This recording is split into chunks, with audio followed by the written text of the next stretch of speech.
Hey, Fanboy Nation. This is your pal Daffy Duck, and you're watching. You're watching. We're watching. You're watching Fanboy. Fanboy. Fanboy. Fanboy. Fanboy. A fanboy, etc. Fanboy Nation. Dot, I assume Tom. We just celebrated and reviewed the Orange County premiere of my unauthorized Hallmark movie musical. And today we have with us the writer and the performer of this at the Irvine Theater Company, Eloise Coopersmith. I didn't call you Coppersmith this time, so I'm happy with that. Thank you for joining us today. Now, thank you. I had such a wonderful time with the audience the night you were there. I have a great time with all the audiences, but that audience in particular was on fire on Saturday. We had a great time. Well, Saturday was opening night, and this runs until August 10th. So August 10th is closing night. You guys got to make sure you see it on a Friday or Saturday, the 2 days it runs. This was a lot of fun. So one of my guilty pleasures, and you saw me in person. I'm 6'3", I'm 290 pounds. I sound like this. I look like this. And Hallmark Christmas movies are a guilty pleasure of mine.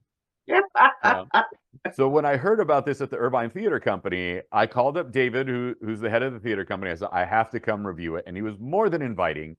And I'm glad I got to meet you after the show because we've already reviewed it. And this mixed media one-woman show is absolutely fantastic. Thank you. What a wonderful intro. Yes. And you know what's really been fun about the show? So we've been touring it for 3 years. And just to give a little background, it's a one-woman show with 9 people in it. And the other 8 people are all virtual. And I wrote this during COVID because I'd never seen a Hallmark movie until COVID. And then all of a sudden, like you, it became my guilty pleasure. I couldn't stop watching it. I started while I was working, I was watching it. It was amazing. And I was in a playwriting class online. And I was also in a composing class. And so I just started writing the show and started partnering with others. Roxanne Ward, an amazing, brilliant composer. I would sing what I had into my phone, and then she would make it magical. And then Tony Guerrero did the arrangements, as you heard. It's amazing. But what was really fun about doing the show once I started touring it is people watch the show, and like yourself, we all want to talk about it afterwards. It's everybody would sit down. I did the show for 6 weeks last year in San Francisco, and I've never been a big fan of the talk back. I've never really, and every time I would try to leave, the audience was still sitting there, and I wanted to go, the show is over. But for them, they wanted to sit down. They wanted to talk about their favorite Hallmark movie. By the way, I was just watching the Santa movie before we started. I'm in the good zone for that. Anyway, people wanted to talk about their experiences, their own romance, and so on. And that's kind of why David thought this would be a great thing for his experiment with the app. And his app is through Paul Zach is Tuesday, and you wear an Apple Watch if you have one, and you have your phone, and you download the app. Not everybody gets to do it yet. Next year they're going to have for everybody. Right. But Android users, it comes in the fall. That's what I heard. So that's correct. We're always neglected.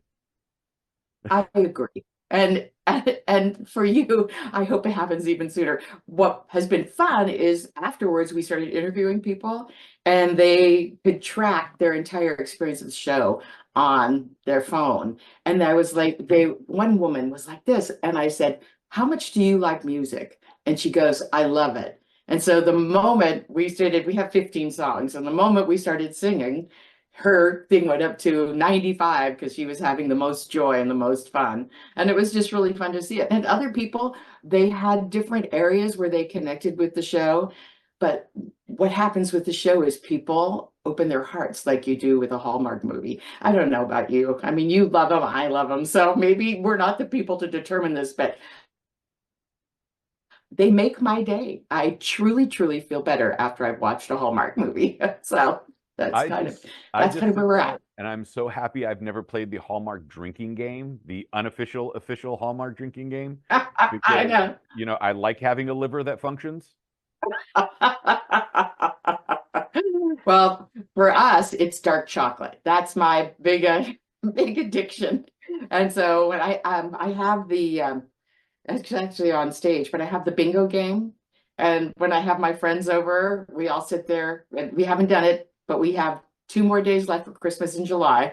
And we sit there and we have chocolate and they have wine, chocolate and wine. It's, the best of all worlds. So Which yeah. was a theme in the live performance. And since it does, so the Irvine Theater Company is currently hosted at Canvas Non-Denominational Church. And you pass out this giant bowl of dark chocolates that the audience gets to take a piece, one piece, don't be greedy. And the first thing that came to my mind was, this is the first time I've ever taken something out of a collection plate at a church. It's fantastic because the whole idea is that, you do end up as love warrior and as well. And the whole idea is to take it all with you. I don't know if you noticed on our set, but the whole back wall is Hallmark. Everything Hallmark, because I've done the show for 3 years, and children and all my friends have Hallmark. Cups, I've got 2 snowballs, I've got a lot. So you got a blanket, you got your Hallmark watching sweater, you've got and my socks are always Hallmark, and it was so funny because we have the Hallmark wine. Have you had Hallmark wine? I'm not sure. I have not had Hallmark wine. You'll have to invite me over for a glass since you're like 15 minutes away. Done. Done. Well, the Hallmark wine has Elvis on it. And so we had that as a raffle prize up there at the event. And the woman who won it turns to me and she goes, "Is it any good?" I said, "It's Elvis." How could it not be good? Elvis and Hallmark. They do the Graceland Hallmark Christmas movies. And so that's kind of fun. But the fun part is when I have the Hallmark wine, like I was in upstate New York during the show at the Firehouse, an amazing place. And everybody was like, "Can we open some of those bottles of Hallmark wine and try it?" And I was like, "I don't care, let's do it." So we all stayed afterwards and had a little wine tasting and everything. I think that's what's great about this show is that people really are like, "I want to try something," or "I want to be a part of this." I love that experience of doing something upbeat. And the fact that this show came out of COVID, we filmed as I was starting to say before, we filmed the other 8 actors at the Chance Theater. We rented it during COVID before there was a vaccine. And my dearest friend from college, she cleaned every square inch of that, would not let people walk around without a mask, the whole 9 yards. We shot for 6 days with the 16-person crew.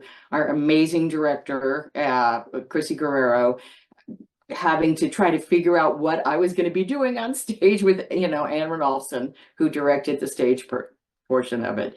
And it was amazing. No one caught COVID. Everybody was in an upbeat mood. But the most miraculous thing was nobody had ever seen each other except on Zoom until the day we shot a scene. So all the choreographed dance numbers people had to learn in their bedrooms. Do you remember Zoom at the beginning? I'm just, I had a lot of people audition for me for the show over Zoom.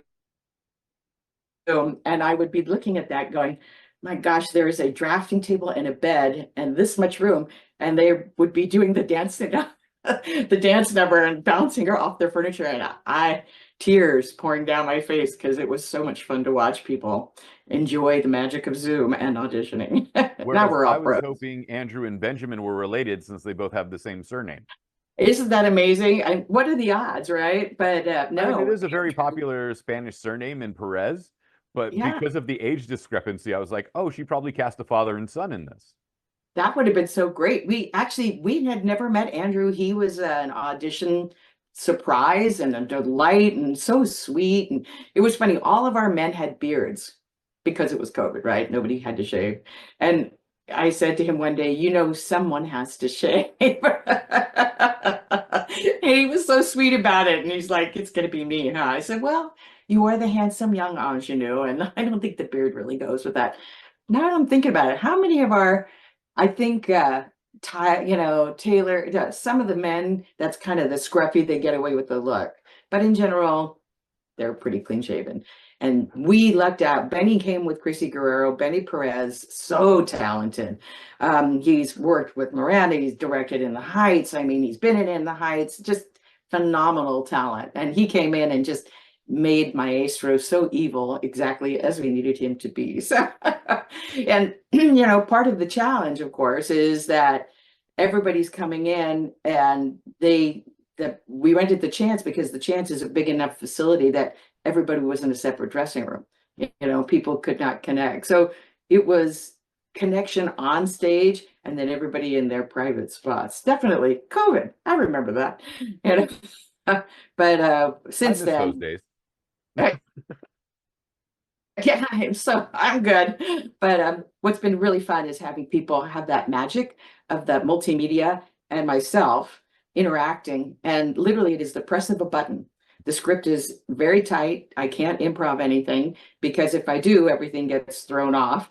And even rehearsing and learning the show, when you rehearse with somebody, you have the opportunity to kind of find the moment. They already had it. And I would have to stop and work towards wherever they were in that scene. And of course, Emma, our ingenue, the amazingly talented Nita Herzog, my gosh, the Disney princess, she's Odette, in the animated feature. And that voice, so sweet and so beautiful. And I'd be sitting listening to her when I was rehearsing going, wow, she has a great voice. And I'd be going, oh, darn, where was I in the script? So she really takes you away in the show. She's fantastic. Yeah, there isn't a day that I do that show that I'm not grateful to the amazingly talented people that helped me make it happen. Really, so lucky, so lucky. Well, your timing's impeccable in order to interact with something that's plug and play, because there's no rewind, there's no pause button, there's no starting and stopping. It's just go from the minute you push the button. And that's what makes it the interesting part of the one-woman show, is that you interact with a digital component that you can't mess up. Right. They're always perfect. They're always perfect. And they always sing exactly on key.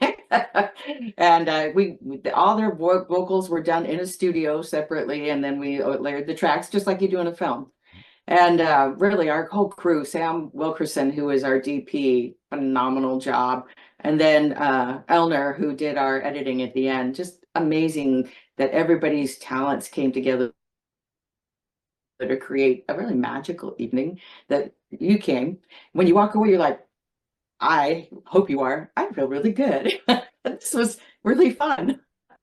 I didn't expect to laugh as much as I did. Well, I hope the opening story was a good one for you. The opening story, first of all, I don't like reptiles. And that opening story, as soon as I opened the door and saw one, I would have been gone. I was like, find somebody else. No, we're good. Yeah, it is the only part that's the only part of the show that's different every night. So my regular job is that I'm a residential real estate appraiser. And for the last 19 years, I have had the craziest things happen to me, and I have finally found a place to share them. And oh yeah, that story, so true. And people always go, was that true? Was that true? And I'm like, yes, that Friday night we had a severed rat head story. And everybody in that place was like, oh my God, is that true? And I'm like, yep, that is the job I have when I'm not being able to do the thing I love to do, which is this. But it's adds to it every night, makes it fresh, and everybody really enjoys it. But yes, your story was a particularly delightful one because it was local to Irvine and we were sitting in Irvine, so makes it very personal. So before we get into what the catalyst was to write this, let's find out how soon we can make this an authorized Hallmark movie musical. Well, we wrote to Hallmark before we did any of this and invested in a crew and everything else. And they wrote back to us within 10 minutes and said, as long as you don't pretend you're Hallmark, knock yourself out.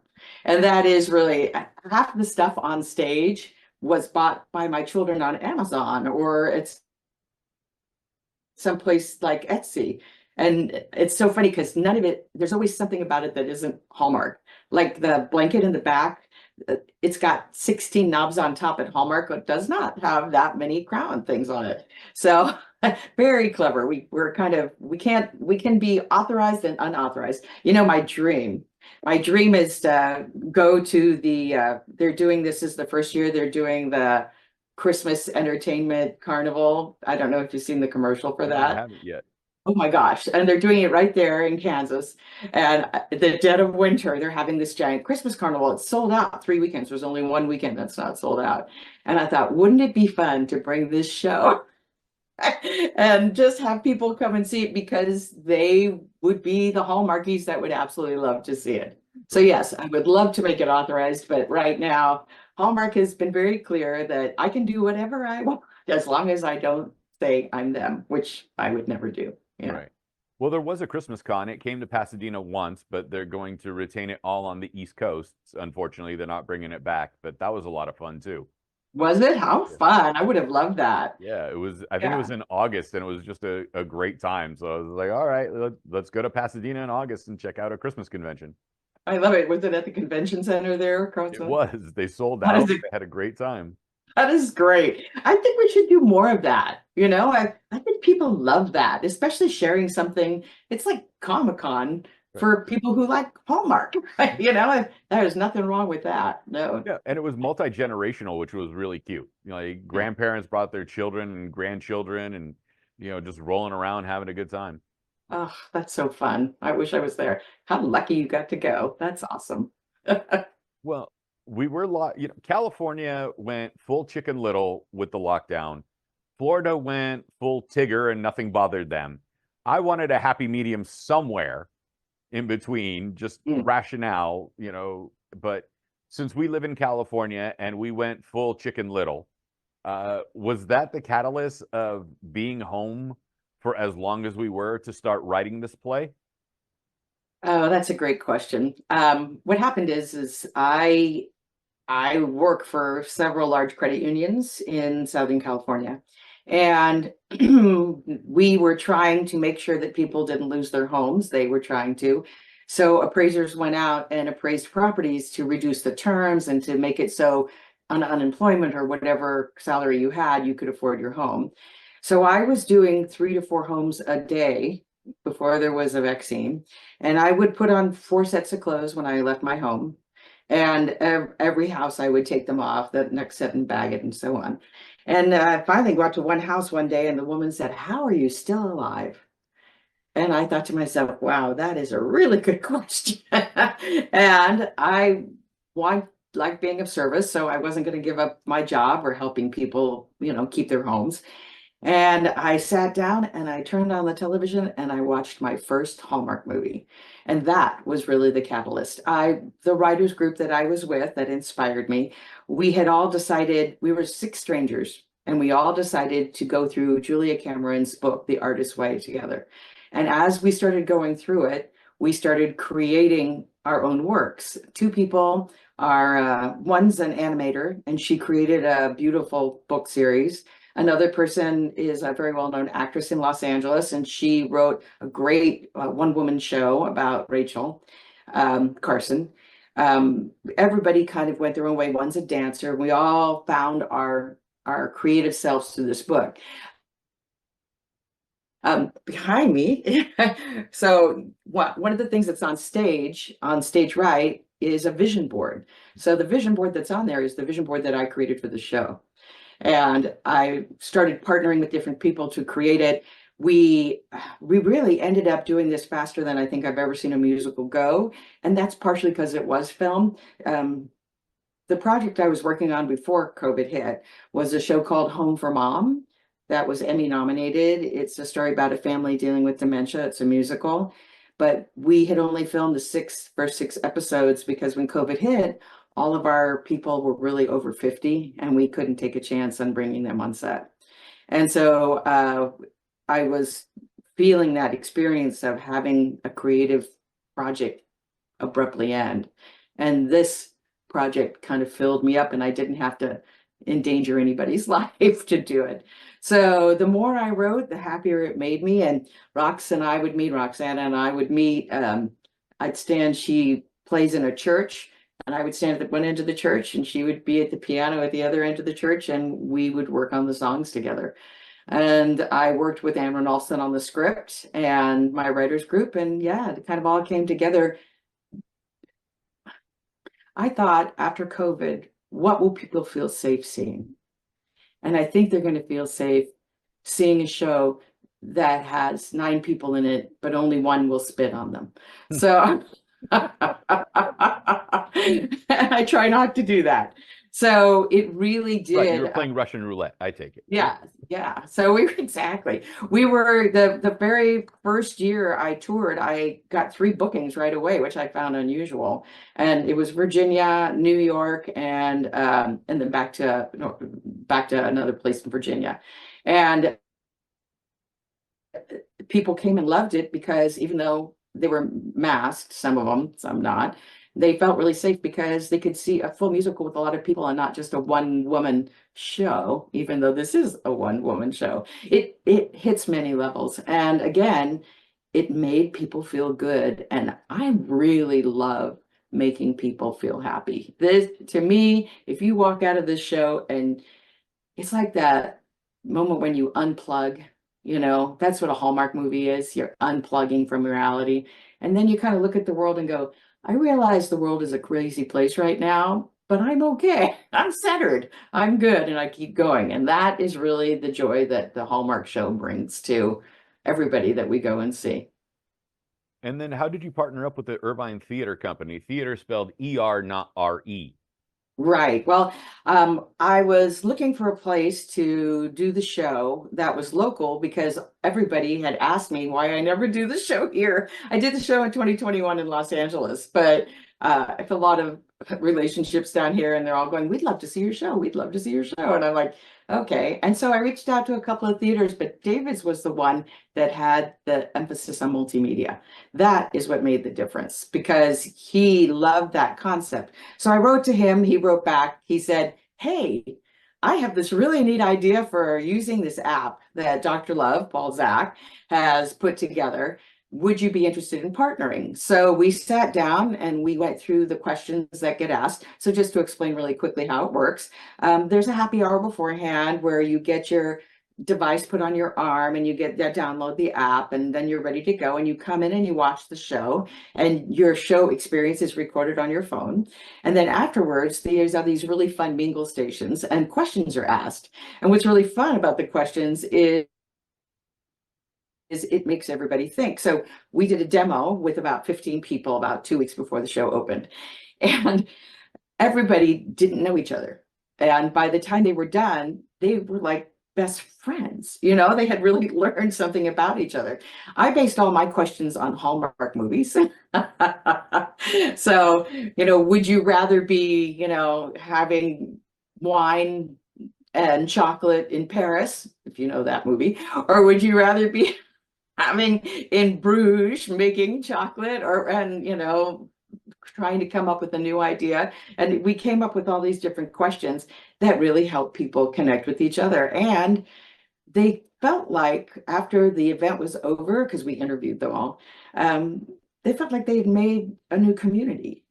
And isn't that really what we lost during COVID, was that sense of community that I can talk to a stranger and it doesn't matter what their political beliefs are, where they come from, what their gender, or none of that stuff mattered because we had a mix of people and it was all just about talking about what mattered to them. And the questions that came up, they were like, wait, hold that question up there because I want to talk about that. And then they would switch partners and be with other people.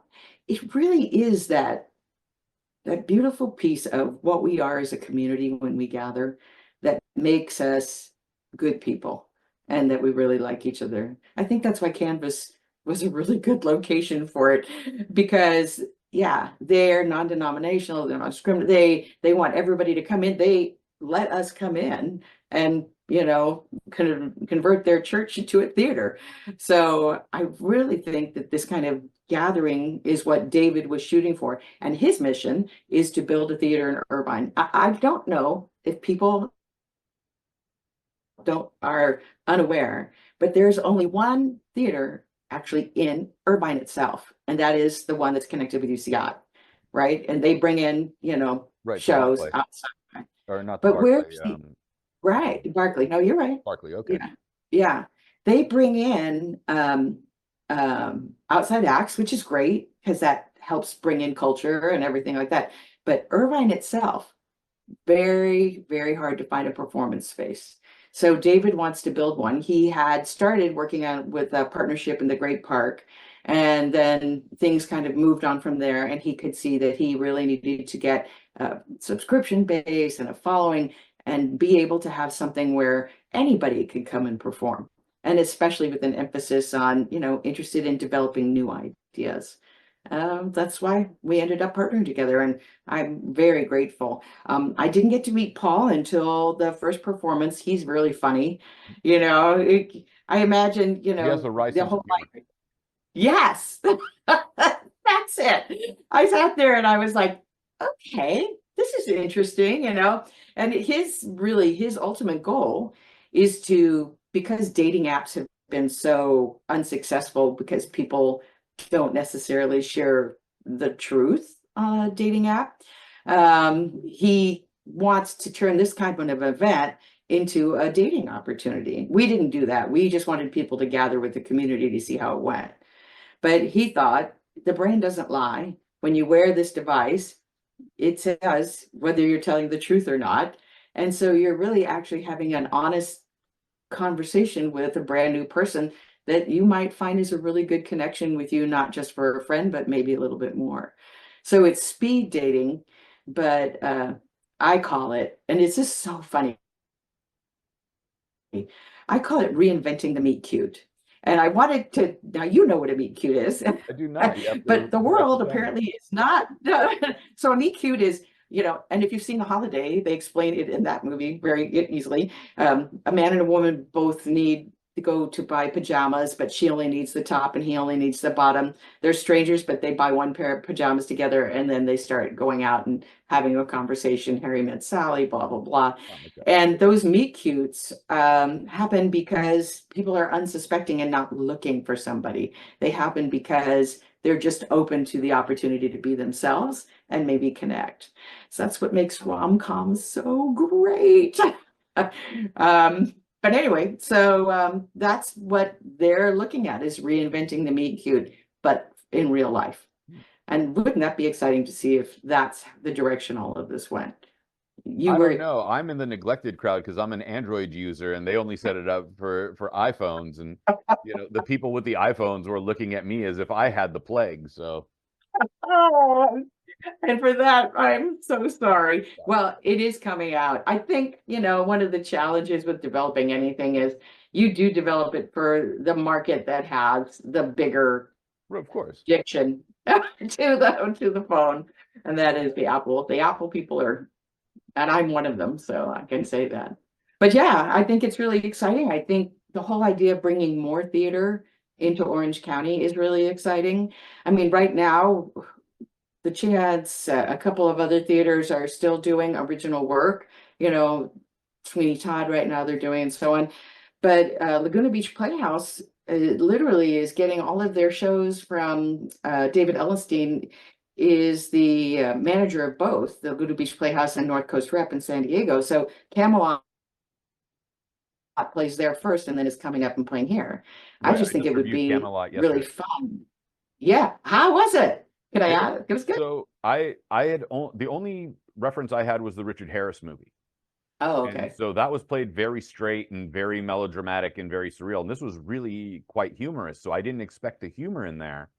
And then to hear the lusty days of May, and I'm like, he was just singing about her virtue and her chastity. And this song entails a lot of group activity that does not allow chastity or virtue. So it was interesting foreshadowing for Guinevere's cheating on King Arthur. But yeah, I was really surprised with the song itself once you pay attention to the lyrics. Right. Good for you. You're very good. Yeah. So I'm glad it's successful. I love the Laguna Beach Playhouse. They have a lovely theater. And it's just be nice to give more actors in our area more opportunities to work. And I think that's really what David's target is. He teaches something called brain-based acting, which has to do with technology. And, there's a whole thing on his website about it. And I think it's exciting that somebody else wants to bring in a new technique for teaching people how to act. I think there's always room for more information regarding the arts. I really believe that. So yeah, so now that you've had the opportunity to have a day since you've seen the show, did you turn on your Hallmark movie and when somebody did, interrupted kiss or brush something off the cheek, did you just have to giggle for the I did quite the missed kiss that happened a handful of times on the screen. I could not stop laughing. The Emma character, who Maestro is a father figure to her, but doesn't see her as a fully developed woman yet, still sees her as that 9-year-old girl that he adopted. Like, that was hilarious. The only thing that was missing was the child with the lisp that tries to make them connect with each other, or the injured dog. Oh yeah, well, we couldn't have the animals, right? But the Tess, who plays the daughter of the tavern owner, she was supposed to be our, please, Daddy, oh, please, Right. let's do it here, let's do it here. She cracked me up every time she was doing it when we were shooting the film. And so, yes, Great job too, because that was pretty funny. Yeah. Her job was to always say things and then everybody look around going, what? Because, the Hallmark kids are so adorable. My gosh, and you watch them grow up. I mean, I think if you've watched enough Hallmark movies, you see the ones who are young turn out to be the new Emmas, the new ingenues.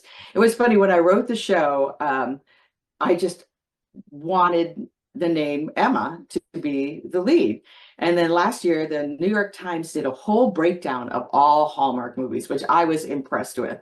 I don't know if you saw it. It was a whole chart and everything. Oh, hilarious. And the #1 name in Hallmark is Emma. And I was like, ooh, subliminal. It sunk into me. Had to be Emma. Oh yeah, they broke out how many professions they were in and everything. You gotta love it. I mean, well, they analyzed it. There is a holly, and there always has to be a holly in the Christmas movies. So that's exactly right. And it was funny because somebody said to me, why didn't you write a Christmas one? And I was like, because then you could only do it one time a year and maybe July, right? Christmas in July. Yeah, that's pretty much it. thank the But yeah. Australians for that one, for being in the Southern Hemisphere when that's their winter. Which, well, then I do want to thank them because July I look forward to July now because I get to watch, it's 24/7 Hallmark movies, it's kind of fun. I love it. So which one is your favorite Hallmark movie, and which one's your favorite Christmas Hallmark movie? Oh, well, it's interesting because my favorite Hallmark movie I talk about in the show, Love, Romance, and Chocolate, I own it.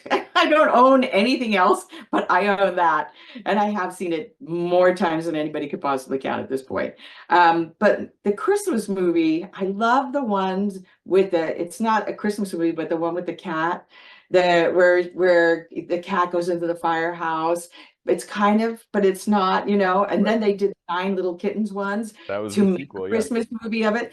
But last year's most popular one, I have to admit, I really like, which is the 3 men, the 3 wise men and the baby.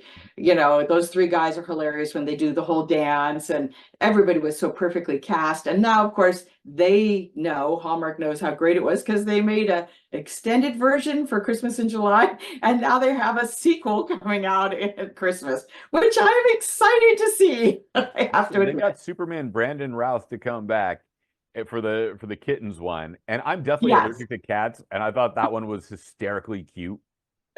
So cute, and everybody was so fun in it.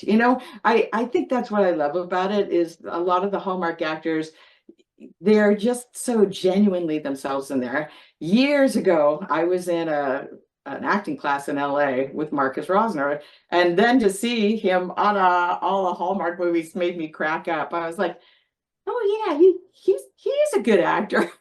You never know when you're in your 20s. You're like, oh, what are we going to become? Well, listen, to be in a Hallmark movie is almost like being in a soap opera because they bring you back time and again and keep you working. Yeah, what's great. And they shoot a lot of them up in Canada, a lot of In them the there. middle of But summer. one of the places that, yeah, middle of summer with potato flakes everywhere, But one of the people who is booking my show in 2025, can't say it because we haven't signed the contract yet, but she said to me, the reason I am dying to bring your show to my theater is because I have a barn, and in that barn, the producer of several of the Hallmark Christmas movies keeps all their Christmas stuff. And then they come and they take it out and they film and they bring it back. So I said, for you, it's Christmas all year round. And she goes, yes, I just have to peek my head into my ginormous barn. So it's really exciting. Those people love Hallmark, and then they laugh, like you know it. They laugh even more. I will say, when we took the show to Edinburgh, we were there for a month as part of the Edinburgh Fringe. They are not familiar with Hallmark, but they get rom-com, and so they still got all the jokes. That made it really fun for us. They were sitting there going, oh, I get that. That's like, in The Holiday, or that's like, Harry Met Sally or whatever. So yes, the interrupted kiss always takes everybody down at the end.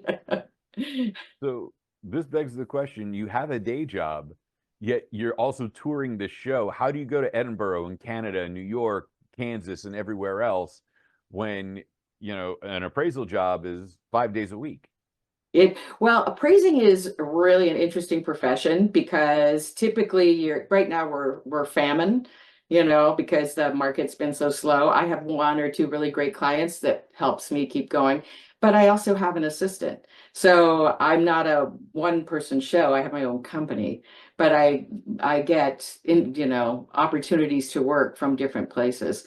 I have to say the benefit is that I have been I keep saying lucky, but I really think the universe has got my back on this. I think the universe wants me to go to spend time in Edinburgh. I took Craig Tyrrell from Wayward Artist was my production manager and ran the show. And we went, had a blast, saw a bunch of shows. And whenever something would come up at night, I would sit and I would review appraisals. So it goes with you everywhere you go. You just have to figure a way to balance your life and make time. If I had an 8 to 5, I could never do it. But one of the reasons I took that leap away from an 8 to 5, because I used to work for one of the largest mortgage companies in Southern California, was because I wanted the opportunity to have flexibility. I have 2 children. I'm a single mom. I wanted to take care of them, and then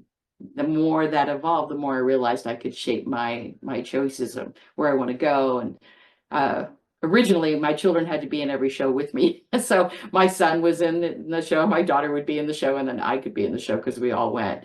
And as they got older, that got old. So they didn't want to be in the show with me anymore.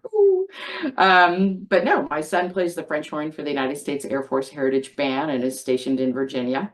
And my daughter has actually just retired from dancing in New York and is going on to be a user experience designer. So I guess I did okay. And part of their life was growing up being a performer. So I think those elements really helped them. At least I like to think that. So I have a friend that plays the French horn as well. And I look at the French horn and I go, the French just looked at the Germans when they created the tuba and go, maybe we can make a more obnoxious horn that has to be against the wall, because if they're in the front row, they're just going to blow in everybody's face. There you go. Well, I went last night to the Hollywood Bowl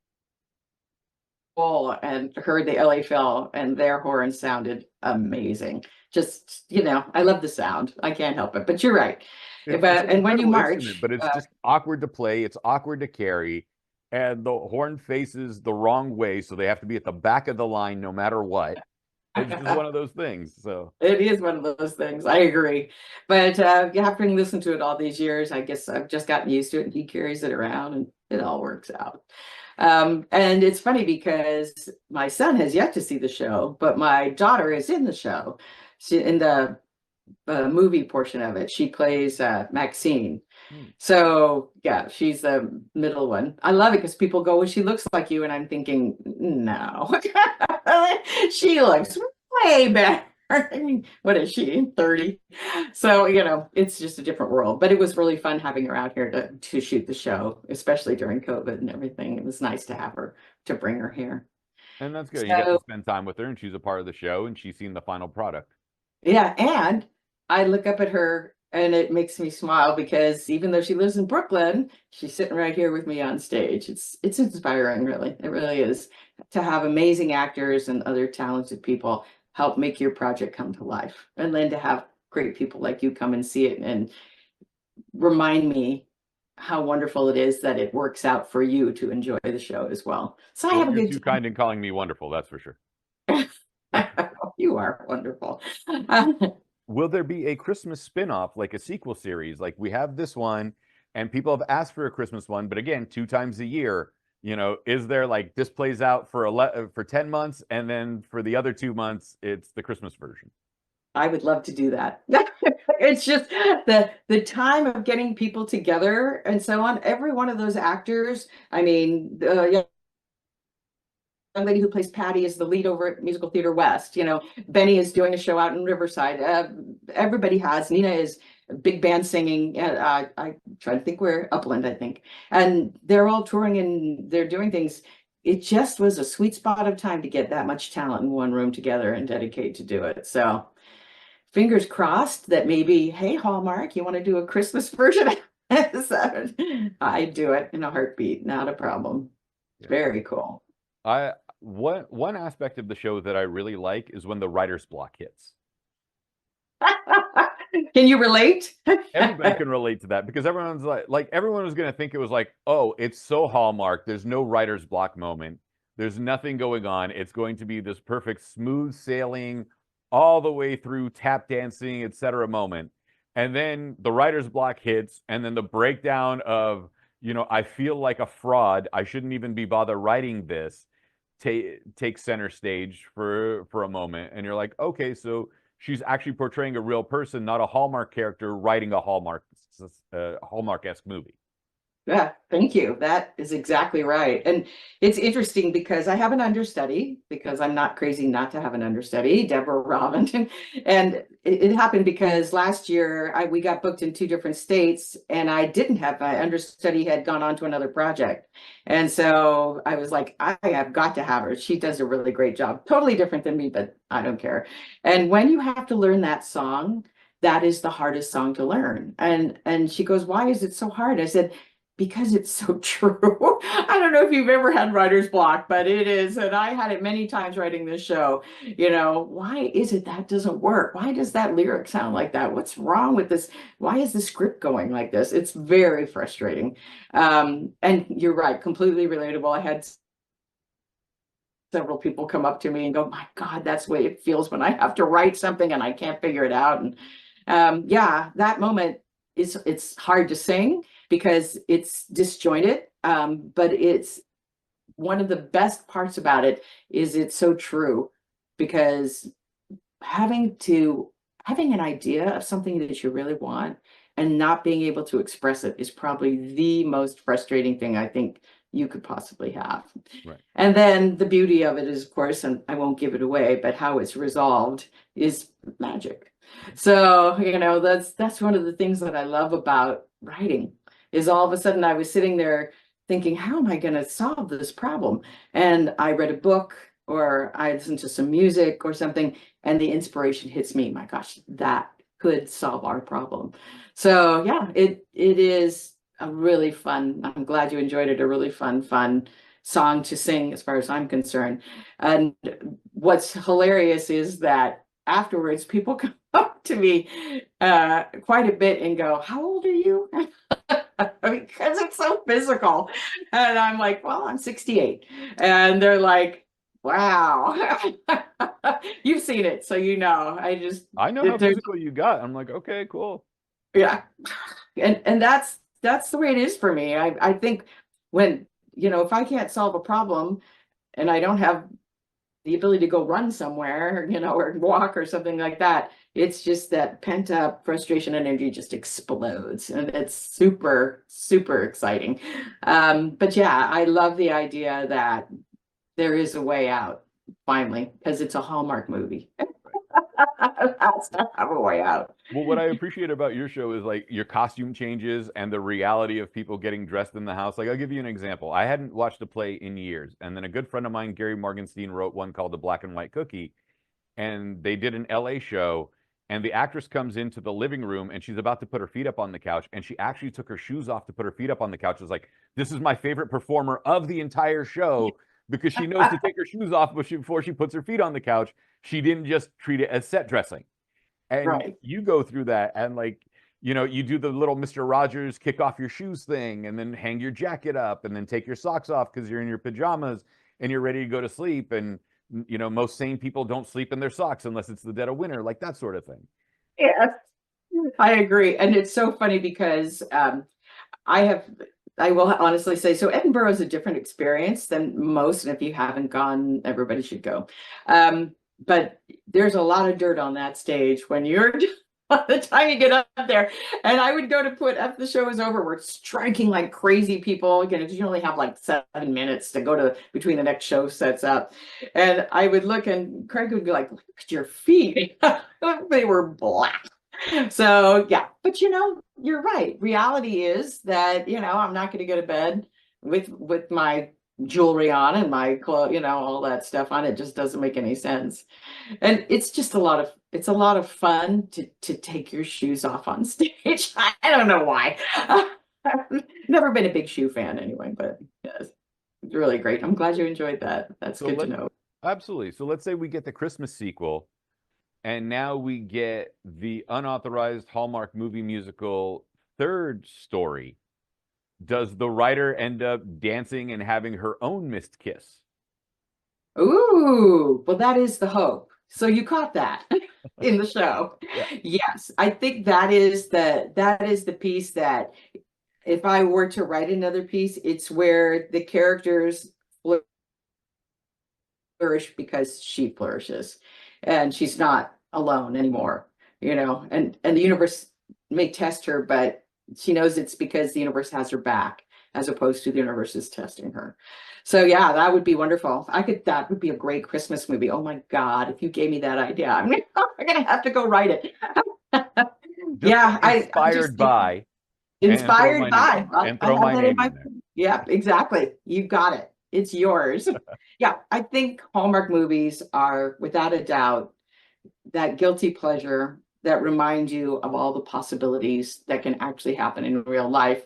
And even if they're predictable, and yeah, maybe life doesn't really happen like that or whatever, there's something about it that is enough to make you go out and take on the day and see the crazy people out there with a different perspective, a sense of humor, you know, the ability to continue on, because hey, I'm going to come home tonight and something's going to end happily ever after on my television.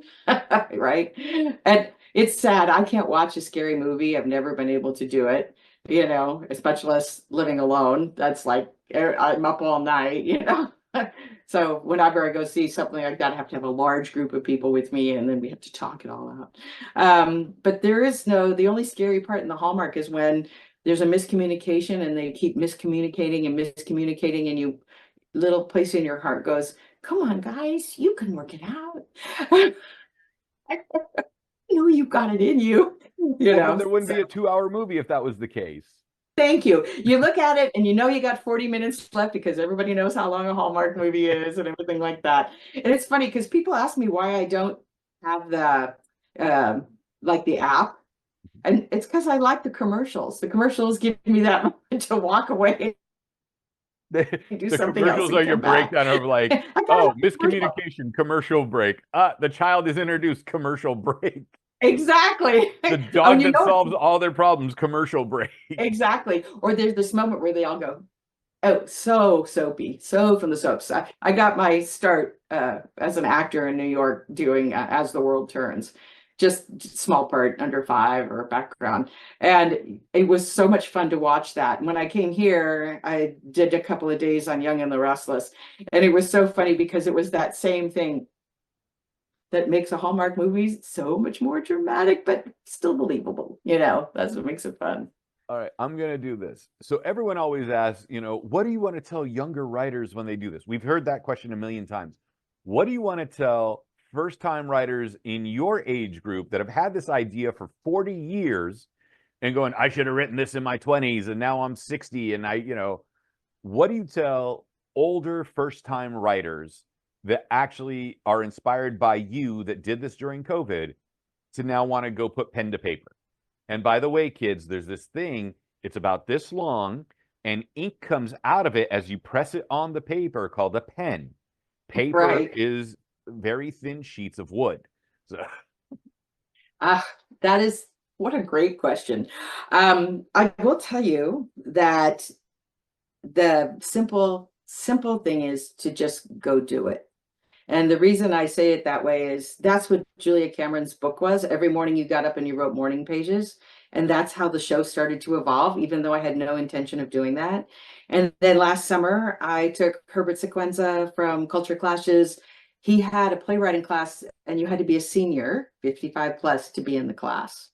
And it was the most amazing experience. People who had never written just sat there and wrote because the rest of us wrote, and if you were looking for a place to write, find a group. Holly, the group that we wrote with, Holly Payberg, has a group called Loving the Process, and everybody in it is a first-time writer, and they're all learning how to do it. As a matter of fact, it's inspiring the way she gets people to write, because she helps you think differently, and you don't think about, oh, I have to make this, the first draft is always crap. I have to make this perfect, or I have to get all my ideas out there. And she helps you actually love the process of what you're doing. She re-inspired me. So my acting career has been based on playing evil people, Hannigan or the evil Nanny Andrews or things like that. I love playing evil people. And the opposite of Hallmark, of course. And what's been inspiring is she said, well, I'm going to redefine a villain. Her thing to redefining a villain was to say, a villain is a person that makes other people change. So Ted Lasso is a villain.